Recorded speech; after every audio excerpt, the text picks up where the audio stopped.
to earth, let me know. I am not a slave, can't be contained, so pick me from the dark and pull me from the grave. 'Cause I still feel alive.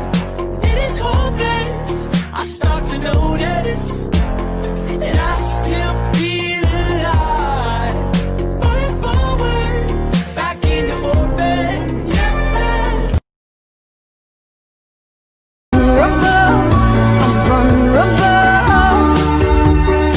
I am not a robot. You're lovable. Come closer. What is the sound of one hand clapping? I don't know. What is the sound of what? Oh! And action. Are you saying I'm stupid? No. Do I look stupid to you? I'm sorry. Are you saying I'm stupid? I'm sorry. I got it. No. Just do it again. I'm fine. Are you saying I'm stupid? Yes! This is the 15th take. I cannot work like this. I will be in my trailer. I need a break.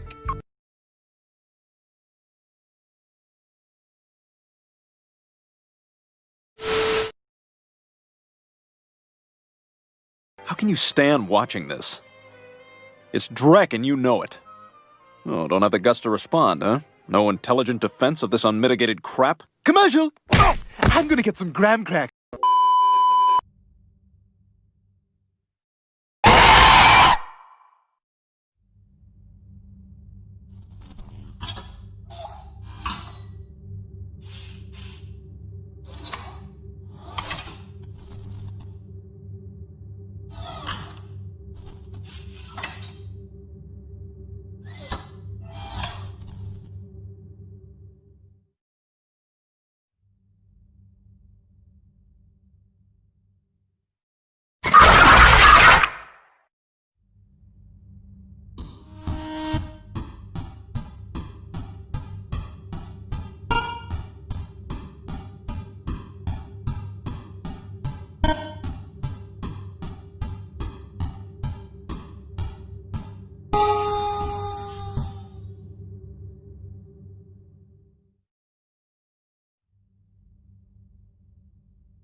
Now I will tell you a story.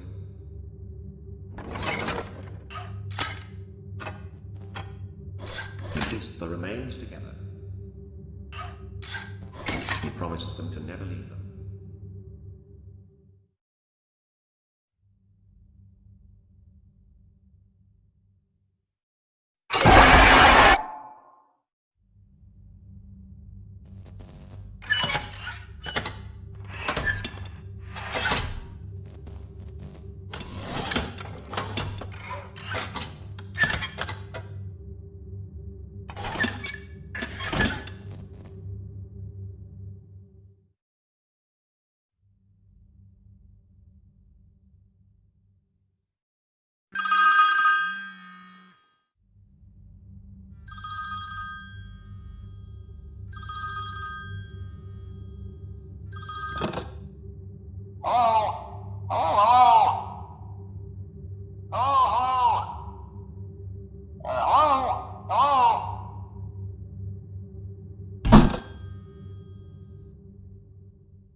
that we've done on the FNAF lore in a long time. Today, my friends, our goal is to solve Golden Freddy. That's right, FNAF Reddit, I am justified in using my favorite golden boy in the thumbnail today because this episode is all about him. It's them? Which, I gotta be honest, is probably a good thing because I'm running out of ways to make old Yeller over here look interesting in a thumbnail. I mean, the dude's only got like 2 decent quality images in the entire 6-year history of this franchise. Say what you will about milking this franchise dry, we've milked that image dry. If only every other character in this franchise was as clickable. But seriously, with the recent release of Bunny Call, the 5th Fazbear Fright book, I think we have enough information now to finally put together a quasi-definitive answer on who is in that iconic golden suit, which, gotta be honest, is like the biggest mystery to me in this franchise at this point. Solving this one is like obtaining the first of 3 massive holy grails when it comes to the lore of this franchise. But in order to do it, we're gonna have to look at the games, the books, and the spin-offs, and by the end, we'll have ourselves an answer that not only fits with the established lore of both game and book, but also an answer that satisfies pretty much everything about this character. An answer that irons out all the wrinkles and frustrations that I've had when concocting past theories about this guy. Oh, and it also just picks a little bit at the scabbed over wound of a past theory, poking it just enough that it might get infected. So, are you ready to have your mind blown? Are you ready to finally have the answer to this mystery that has been 6 years in the making? Well then, let's begin with the Stitch Wraith. For those of you who've missed it, the Stitch Wraith story is happening in small chunks at the end of each Fazbear Fright book. It's kind of like an MCU post-credits teaser minus the color-shifting Thanos. It's about an animatronic suit pieced together from the haunted spare parts of various toys and robots, given life through the power of human agony. Now that it's alive, the creature is wandering the city, collecting more haunted toys, and killing people with its zappy hands, sucking their bodies dry and making them cry oily black tears. And up to this point, that's pretty much all we knew about this monstrosity. Lead me to conclude that the reason we're meeting this thing is to prove the existence of Remnant, and how it works via negative human emotions. Maybe send him up as the new villain for that upcoming game security breach. Or, at the very least, that's what I thought. But oh no, dear theorists. The Stitch Wraith is far more important than we could have ever imagined. In the epilogue of book number 4, Step Closer, we meet Andrew and Jake, the 2 souls who find themselves trapped inside the Stitch Wraith. And the conversation that they have when they first meet starts to give us some of the lore drops that we have been waiting years to hear. Quote from the book: "Now Jake was inside a metal thing. He didn't know enough about anything to understand what it was, but he did know that he wasn't alone. He was sharing this strange place." "Oh, hi," Jake said. "I'm Jake. Who are you?" "I'm Andrew." The child's voice was rough. He sounded a little like a boy Jake used to know in school, a boy who was always talking back to the teacher and getting himself in trouble. Jake thought Andrew sounded angry. Very angry. End quote. We're told that even though both their souls are infused into the same endoskeleton, Jake is the only one able to move the Stitch Wraith's body. He's also the only one capable of seeing the outside world. Andrew is blind to it all. It's kind of like those 2-man horse costumes. You never want to wind up being the butt in those things, especially on Chipotle days. It's no wonder Andrew's so mad. I'd be too if I was forced to spend an eternity looking at someone else's soul butt. However, it's when they start talking about their former lives that things start to get really interesting. Quote again, "My memories are kind of fuzzy," Jake said. "Fuzzy? Yeah, so are mine," Andrew responded. "But I do remember wanting to get back at someone who hurt me. I think I attached myself to him. I got into his soul, made sure he couldn't move on when he should have died. I remember I wanted him to suffer, the way he made me suffer. I remember they tried to kill him, but I wasn't gonna let him go until I was ready." With a story like that, you could almost say that Andrew is a spirit wanting revenge, a literal vengeful spirit, perhaps. Now, loyal FNAF theorists have an idea of where this is all going, right? Back when Ultimate Custom Night first came out, we theorized that the entire game was William Afton trapped in a fiery hexscape, a constant cycle of torture and torment at the hands of his past victims. Or should I say one victim in particular, the spirit of Golden